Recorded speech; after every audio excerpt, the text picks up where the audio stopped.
안녕하세요. JLPT 합격 시그널 담당 강사 최민경입니다. 언어 지식을 열심히 공부하시고 독해를 처음 맞닥뜨리신 우리 학생분들께서 저에게 이런 말씀을 하십니다. 선생님, 한자가 너무 많아서 이거 눈에 잘 안 들어와요. 또는 시간이 부족했어요. 다 읽어는 봤는데 도통 내용을 알 수가 없어요. 정답 모르겠어요. 라고 말씀하십니다. 네, 독해라고 하는 게 일본어를 해석만 잘한다고 해서 풀리는 게 아니라서 더 어려운 파트라고 할 수가 있습니다. 시간 관리, 그리고 문제 접근 방식, 또한 유형별 전략까지 철저하게 준비하시고 대비하셔야지 제대로 된 점수가 나오는 게 이 독해 파트라 할 수 있습니다. 그래서 오늘은요, 우리 오리엔테이션에서 독해 파트에 대한 전체적인 그림을 같이 한번 그려보실 거고요. 유형별 공략법도 같이 이야기해 볼까 해요. 또한 우리 강의의 특징이나 구성, 그리고 공부하는 방법까지도 같이 이야기해 볼까 합니다. 네, 우리 시험 안내 여기 보시면은요, 시간 배분을 좀 봐주셔야 됩니다. 보시다시피 언어 지식에서 문자 어휘를 30분 동안 보십니다. 그런 다음에 언어 지식의 문법과 독해가 합쳐져 있는 문제집을 한 부 받아보실 거예요. 그때는 70분 동안 이 문법과 독해가 합쳐져 있는 문제를 풀어보셔야 됩니다. 그래서 여기가 문제가 하나 발생이 됩니다. 그게 바로 뭘까요? 네, 시간 배분이죠. 시간 배분을 잘 해주셔야 됩니다. 문법 같은 경우에는 25분 이내에는 꼭 끝내주셔야 됩니다.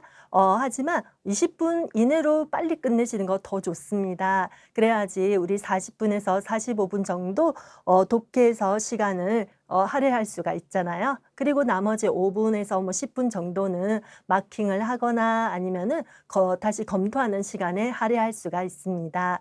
여러분, 여기서 요거 하나 기억해 주세요. 우리 문제를 풀 때 꼭 실제 시험처럼 시간을 재서 공부한다 라는 점입니다. 실제 시험처럼 시간을 꼭 재어서 공부하는 연습을 해 주셔야지 실전 감각을 기를 수가 있어요. 적정 시험 시간 배분은요, 이따가 말씀을 해 드릴 테니까 일단은 시간을 재면서 공부한다는 점 하나만 꼭 기억하고 넘어가셨으면 좋겠어요. 네, 우리 득점 범위 한번 같이 보실게요. 60, 60, 60, 180점이 만점이잖아요. 여기서 95점 이상 맞추시면은 합격점입니다. 그런데 주의하실 점이 있습니다. 바로 괄학이라고 하는 것이 있는데요. 이 괄학이라고 하는 거는 각 파트별로 19점씩이 배정이 되어 있어요. 자, 어느 파트든 19점 이하로 점수가 나온다면은 아무리 합격점을 받더라도 떨어진다는 말이에요. 너무 안타깝죠. 그래서 여러분, 이 괄학은 꼭 넘기시도록 노력을 하셔야 됩니다. 그렇다면 우리 독해는요, 총 16문항에 60점 100점이니까 아주 단순하게 계산했을 때 6에서 7문제는 꼭 맞추셔야지 괄학을 면한다는 말이에요. 그래서 여러분, 일단은 이 내가 6에서 7개는 맞출 수 있는지를 궁금해 하실 것 같거든요. 그래서 이렇게 한번 해보셨으면 좋겠습니다. 우리 책 뒤에 보면은 모의고사가 있어요. 모의고사를 한번 풀어보시기 바랍니다. 노베이스인 상태에서 모의고사를 풀어봤을 때 내가 만약에 6개 이하로 맞췄다 하시잖아요. 그러면은 일단 언어 지식 좀 더 많이 열심히 공부해 주셔야 되고요. 그리고 계속 우리 함께 독해를 공부해 가면서 나는 일단은 6개 이상, 7개 이상은 맞추겠다 하는 각오로 공부를 꾸준히 해주셨으면 좋겠어요. 그리고 언어 지식을 열심히 공부해서 나는 노베이스인 상태에서도 모의고사에서 6에서 7개 문제는 맞췄다 하시는 분들 너무너무 잘하셨습니다. 하지만 이거 여러분 안심은 하시되 방심은 하시면 안 되시겠죠? 왜? 이건 최소 기준이잖아요. 우리 많이 맞추신 분들은 동그라미가 더 많아지면 기분 좋은 거 아시잖아요? 기준점 조금 더 높게 잡으시고 저와 함께 독해 강의를 통해서 공부를 열심히 한 다음에 더 고득점 또는 만점을 노리도록 공부를 해주셨으면 좋겠습니다. 그리고 여러분, 우리 공부가 다 끝난 다음에 완강을 하신 다음에는요, 모의고사를 다시 한번 풀어보셔야 됩니다. 그러면은 그때는 내가 풀지 못했는데 지금은 이게 내가 그때 못 풀었는데 지금은 눈에 보인다 하시는 게 있을 겁니다. 그러면은 우리 자기가 공부한 성과가 더 확연하게 눈에 보여서 더 뿌듯하고 여러분이 더 공부를 하고 싶다는 그런 마음이 더 많이 강하게 드실 거라고 생각해요. 네, 여기 같이 한번 보실게요. 단문, 중문, 장문, 정보 검색으로 문제가 나올 거고요. 단문은 총 문항수가 4개, 그리고 중문은 지문은 2개고요. 각각 딸려있는 문제가 3개씩이거든요. 그래서 6문제, 그리고 장문은 4문제, 정보 검색 2문제로 이루어져 있습니다. 적정 예상 시간은 이 시간이 딱 좋아요. 10분, 10분, 10분, 8분, 이 시간 딱 좋습니다. 이 시간을 기준으로 해가지고 여러분 공부를 하시는데 만약에 문법을 좀 빨리 풀었다 하시잖아요. 그러면 이 시간보다 조금 여유롭게 시간을 조정해서 독해를 풀어주시면 되고요. 문법에서 시간을 너무 많이 잡아먹었다 하시는 분들은 이 시간을 베이스로 해가지고 조금 더 타이트하게 독해를 진행을 해 가셔야 되겠습니다. 네, 단문 독해 같은 경우에는 150자에서 200자 정도의 짧은 글로 이루어져 있습니다. 주로 편집글 메모 매일 나오고 있고요. 안내문, 설명문 나오고 있어요. 그리고 학교 생활이나 회사 업무에 관련된 그런 내용들이 주로 출제가 되고 있거든요. 글의 내용을 물어보거나 주제에 질문을 하기도 하고요. 그리고 내용을 잘 이해했는지 묻기도 합니다. 그런데 이 메일이라든지 메모 문제 편집글 꼭 나오고 있거든요. 그런데 이 메일 같은 경우에는 특히나 목적이 있는 글이다 보니까 이 사람이 앞으로 무엇을 해야 되는지 이 내용을 보고 어떠한 행위를 해야 되는지를 묻는 문제가 많이 나옵니다. 그래서 내용 속에서 보시면은요, 여러분 본문에서 나니나니 시테 쿠다사이 뭐뭐 해주세요 라든지 아니면은 테모라이마스까 테오시인데스가 하는 것처럼 뭔가 상대편한테 요구하거나 부탁하는 내용이 있는 부분 있죠. 그 부분에서 정답이 많이 나오니까 그 부분을 유심히 여러분이 체크를 해주셨으면 좋겠어요. 그리고 선택지 같은 경우 똑같이 반복되는 부분이 있거든요. 그 부분은 여러분 이런 식으로 해서 좀 끊어주시면 좋겠고요. 그리고 키워드 부분이 있습니다. 자, 문제에서도 키워드가 있을 수가 있고 선택지에서 키워드가 있을 수가 있는데 그 키워드 부분은 꼭 동그라미를 쳐가지고서는 한눈에 쏙 들어오게 해놓으시면은 이거를 2번, 3번 반복해서 읽어서 시간을 낭비하는 걸 줄일 수가 있습니다. 네, 중문 독해는요, 300자 정도 되는 지문이 2개가 나옵니다. 그리고 각각 딸려있는 문제가 총 3문항씩 있죠. 신문기사, 안내문, 설명문 많이 나오고 있고요. 유학생활에서 겪었던 에피소드, 추억담 이런 것도 많이 출제가 되고 있습니다. 그런데 보통 한 단락당 한 문제씩 출제가 되는 경우가 많거든요. 그래서 본문 내용에서 문제와 일치되는 지점을 찾아서 읽어보셔야 합니다. 그리고 질문 내용이요. 나제 난이난 시마시다까처럼 이유를 묻기도 하고요. 나니오 시나케레바 나리마센까?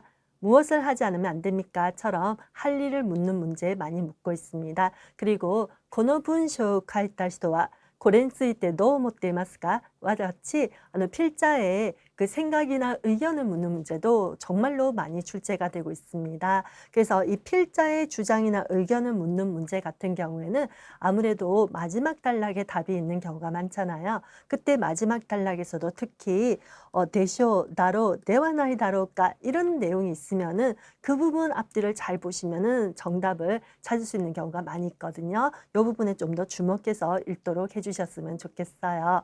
그리고 선택지 같은 경우에는 여러분 선택지는 미리 읽어보지 마시기 바랍니다. 왜냐하면 읽다 보면은 오답 때문에 헷갈리기만 하거든요. 그래서 질문만 딱 보고 핵심만 잡고 바로 본문으로 넘어가셨으면 좋겠어요. 네, 우리 학생분들께서 처음에 독해를 했을 때 이 장문을 보고 가장 당황해 하십니다. 한 페이지에 한가득 글이 나오다 보니까 엄청 이게 어렵게 느껴지신다고 하시더라고요. 그런데 이 장문 독해 같은 경우에는 한 550자 정도로 되어 있고요. 4단락에서 5단락 정도로 구성이 되어 있습니다. 내용을 전체적으로 보잖아요. 그러면은 앞부분에서는 글의 배경이 나오고 있고요. 중간에는 이유나 예시 또는 사례 이런 게 나오고 있습니다. 그리고 마지막 문단에서는요. 결론이나 주장이 나옵니다. 긴 글인데 이거를 다 꼼꼼하게 읽어보고 문제를 풀어보겠다. 아유, 그러면은 시간이 정말 모자랄 수가 있어요, 여러분.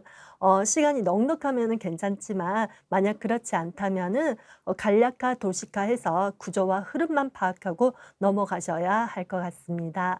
그리고 문제 유형 같은 경우에는 중문 독해랑 비슷합니다.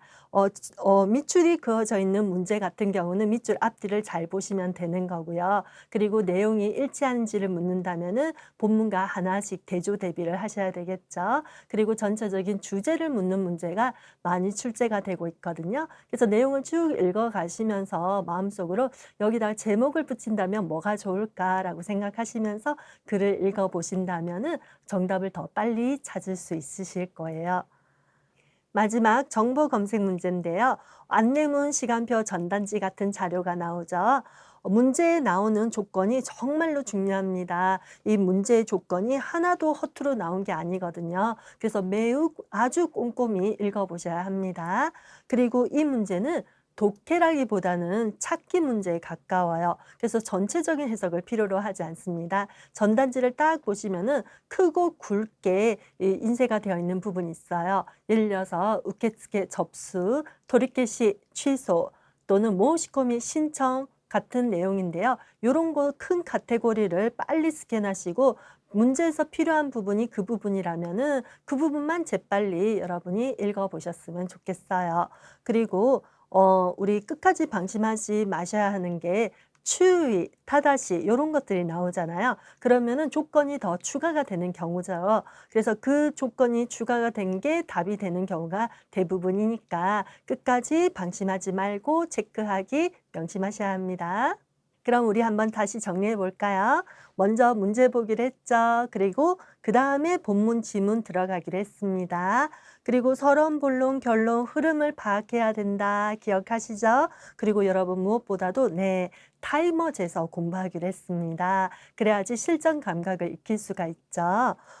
문자어휘의 문법적인 기초 지식을 꾸준히 쌓아주셔야 됩니다. 이 언어 지식 같은 경우 언어 지식을 잘 해주시면은 독해 실력도 쑥 올라가고요. 청해 실력도 덩달아 올라갑니다.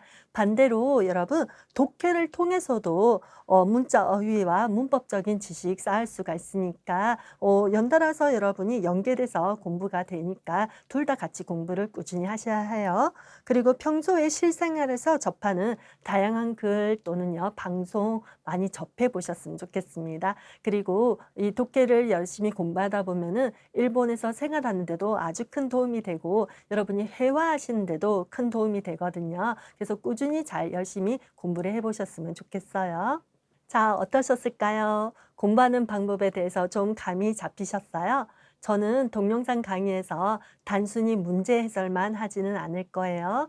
문제를 풀어가면서 유형별로 접근 방법도 알려드릴 거고요. 출제 포인트가 무엇인지도 알려드릴 겁니다. 어떤 부분은 중점적으로 봐야 되는지도 말씀해 드릴게요. 그리고 무엇보다 우리 학생분들이 모두 약하다, 어렵다 하시는 한자 있잖아요. 한자어에다가는 읽기를 써가면서 풀이를 할 겁니다. 그래서 어휘에 대한 설명도 드리고 그리고 독해에서 본문에 나오는 주요 문법도 설명해 드릴 거니까 너무 걱정하지 마시고 영상 강의만 충실히 들어주시면 됩니다. 우리 교재가 정말 알차고 좋거든요. 연습 문제, 실전 문제, 모의고사까지 알차고 야무지게 구성이 되어 있습니다. 좋은 문제를 많이 풀고 꾸준히 착실히 공부를 하는 것이 가장 빠른 합격의 지름길이란 거 다 알고 계시죠? 강의에서 문제를 하나하나 풀면서 끝까지 잡아드릴 테니까 여러분은 저와 함께 차근차근 공부만 하시면 됩니다. 그러면은 분명히 좋은 결과 나오실 거예요. 그럼 우리 본 강의에서 만나요. では皆さん、お疲れ様でした。